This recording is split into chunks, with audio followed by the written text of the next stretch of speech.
بسم الله الرحمن الرحيم. الحمد لله رب العالمين، والصلاة والسلام على سيد المرسلين سيدنا محمد وعلى آله وأصحابه أجمعين. عزيزان وخوشويستان، لشوي تري جمعي مباركة لخزمة سيري باكي بيغمبرا صلى الله عليه وسلم، أو كتاب باكو جواني ما وصاي مدرس الوردة العنبرية في سيرة الخير البرية لباسي لدايقوني بيغمبري خواه صلى الله عليه وسلم. حضرتي بيغمبري خواه صلى الله عليه وسلم لمالكي پر لشكو پر لعزتا پر لشهامتو جواميريو حرمتو ريز دا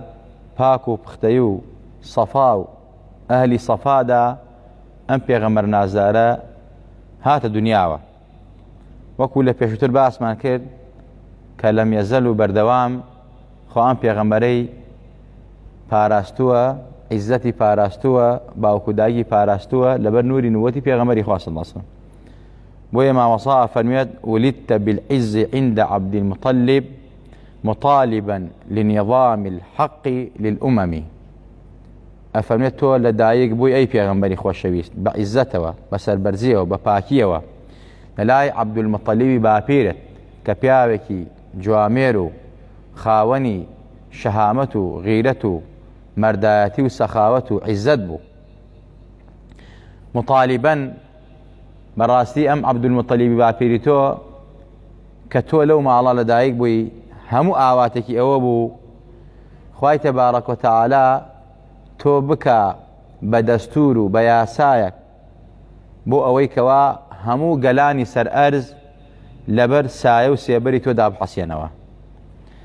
ئەسماکە جەدەکە ئیسمەن جامعەن شەرەفا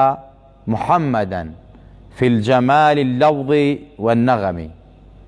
ناوی تۆی نا بە محەممەد. ئەم باپیری تۆ کە عەبدولمەطەلیبە ناوی تۆی نا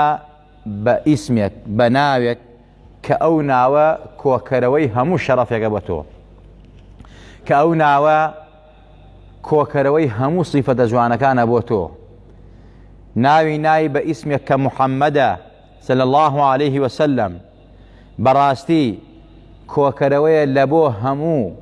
ئاکار و گوتار و سیفەتە جوانەکان و شەرەف و عیزەت و سەربەرزی و عیزەت بۆ تۆ محەممەد. ئەم محەممەدە صلی الله عليه کە ناوی تۆی پێنراوە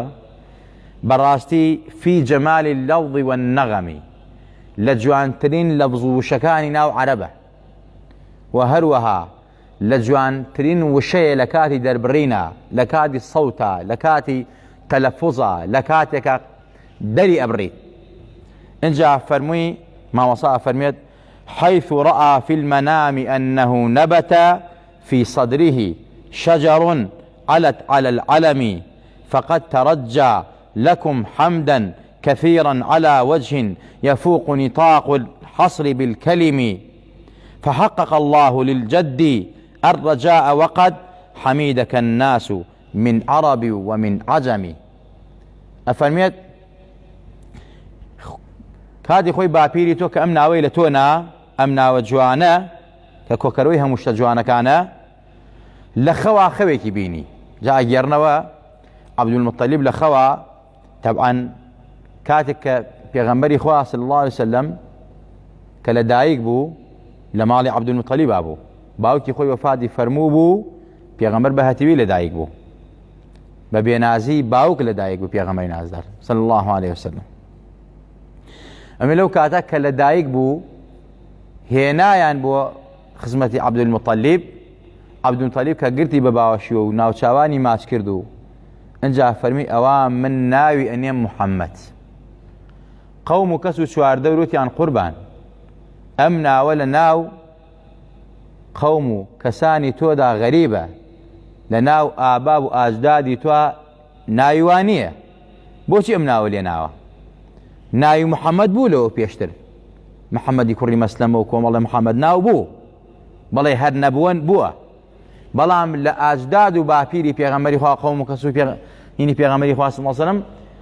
کەسێک نەبووە ناوی محەممەد بێ. لا آباب وأجدادي بيغمري خواه صلى الله عليه وسلم. لو عربي شاو عادة بو براسي زياتر عنصريك وتعصبك قوميان هبو دائما بيان خوش بو مسألين ناوي منالا بناوي بابا بيري خوانو بين وكو يسأل ناو كردواري خوش معنا هي كابراك باوكي ناوي فتح بحزاك الرئيب ناوي الفتح أما هي ناو خوش معنا أما طبعي بشر وايه همو قومك سكي يعني هاتنا أوي كوابتان تو شون أمنا ولم كرنا تو خود دكر هبوه أم دكريتو مسألة أو عبد الله أو مسألة حارسة أو أبو طالبة فلانة في سارة هيت شانو بمنا وناونا بو أمتنا ونا محمد أم كر ذاته فرمي بأميدي أوي كوا ببيت جيجي ستعيشي أرز وآسمان بيت جيجي ستعيشي شرق وغرب أم برو أو بري سر أرز أما طبعا عبد المطلب أجر إلهامك إخوائي بو نبيت شون أمقصانا أكاد أجر شتيكي النبيني بيت شون أمقصانا أكاد طبعا من ناظر خو حجية ليش ما ندو حجية بلام مبشرات ومزجينية خول قرآن خوي كافر باسكراوا خوي مليكي مسلي مصر باسكراوا كمسلي بتبرز بوا مسألة خوي بيغمبراني تيايا خوي فرعوني تيايا خوي مسلي طاغوتكاني تيايا لقال وش خوكان تعبيري بو واقعيش بو مسألة تأويلي بو خو بيغمبري خواه فرمت مزجيني ومجدية بو خاونكي بو تشوار دوري خاونكي عبد المطلب كأمان ليبرسي بو أمنا وتناوتي تشي تاني بشار موا من خويكم بينيوا بوي أم كرمنا ونا محمد بأميدي أويك أخوي تبارك وتعالى أم كرم بقات جيجي سباس جزاري همو سر أرز يعني خلق سباسي كان خلق براسي بتشاي وحرمته سيري كان أم كرم خوا تاج عزت كاد السري خويكم بيني لخوكما براستي دارك لسر سنق مودر هاتبو دارك أنه نبت شجر على صدري فنمت وترفعت وترقت إلى عنان السماء الله دارك لخو ما بينيم دارك لسر سنقمو ريشكي لسر سنقي منه درشوبو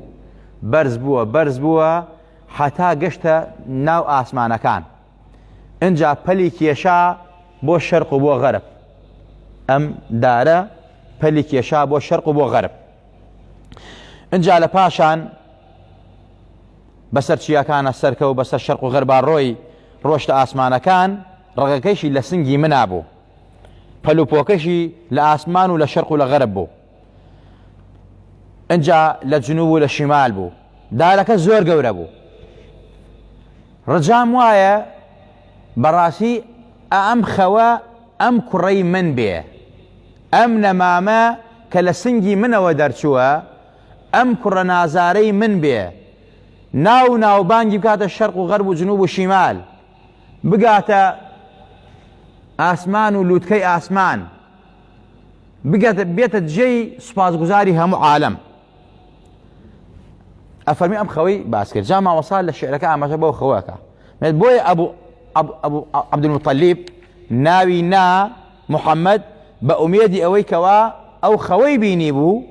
كخواي تبارا أما بستو أم آواتي بينا دي خواي قولش أم آواتي هنا ودي بوي ما وصال فحقق الله للجد الرجاء وقد حمدك الناس من عرب ومن عجمي براسي خوا تحقيقي أم خوي توي كير أم خوي بابيرتي كير هنا يدي أو تا أرز آسمان شرق وغرب جنوب وشمال قرميان وكيستان هر هموي جن وإنس وعالم كان سباس غزاري حضرت محمد المصطفى صلى الله عليه وسلم إن وجاءك اللطف والتوفيق للعمل وصرت مبدأ كل الخير والكرم ما وصاف من براسي خوكي هادو دي تو لطفك خوايد لقلابو توفيقي خوايد لقلابو يارمتك خوايد لقلابو بو اخوي افرميت أدبني ربي فأحسن التأديبه بو ما وصل افرميت خوا لطفك لقل توانوان يارمتك توفيقي داي بۆ هەموو کار و کردەوەیکی باش گەڕاندیتی بە سەرچاوەی هەموو خێر و کەرەم و سەخاوەت و عیزەتێک چونکە خۆت خاوەنی عیزەت و شەرەف بووی خۆ خاوەنی خێر بووی خێرێکی مطلق بووی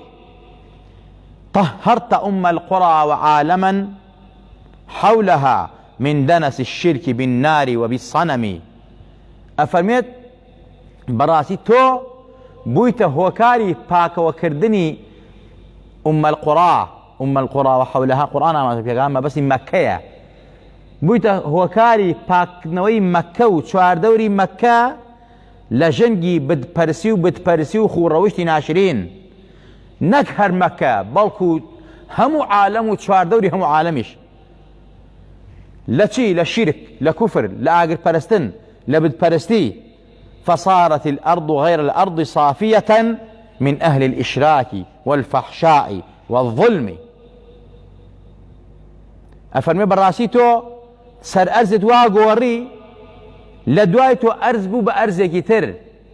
برگي هواي پوشي برگي عزتي پوشي برگي سخاوتي پوشي برگي هرزاني پوشي برگي إنسانيتي پوشي پاک بويوا صافية پاک بوا لچي لواني كواب الراسي أهل الشرك بون نمان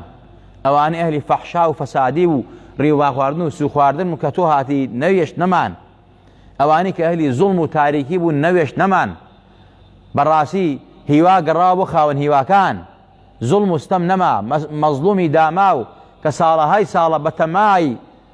درشيك بو بتماي خطري الرحمة خوابو اواتو هاتي بوت هينان ورزقاري كردن جاء فرميت نصرت موليده المحمود منقبة محمدا أحمد بالعلم والعلم خواه تبارك وتعالى أمسي ناوي لتوناوى محمد كهمو عالم للدنيا ولقيامة أصوات قزاري توية إن جاء فرميت محمودي يعني براسي محمودي لمناقبه يعني هرشي صفته آكاري جوان هي لتواهي لحلمت لحوصلت لسخاوتت لبياواتت لجوامرت لجرأتت لآزايت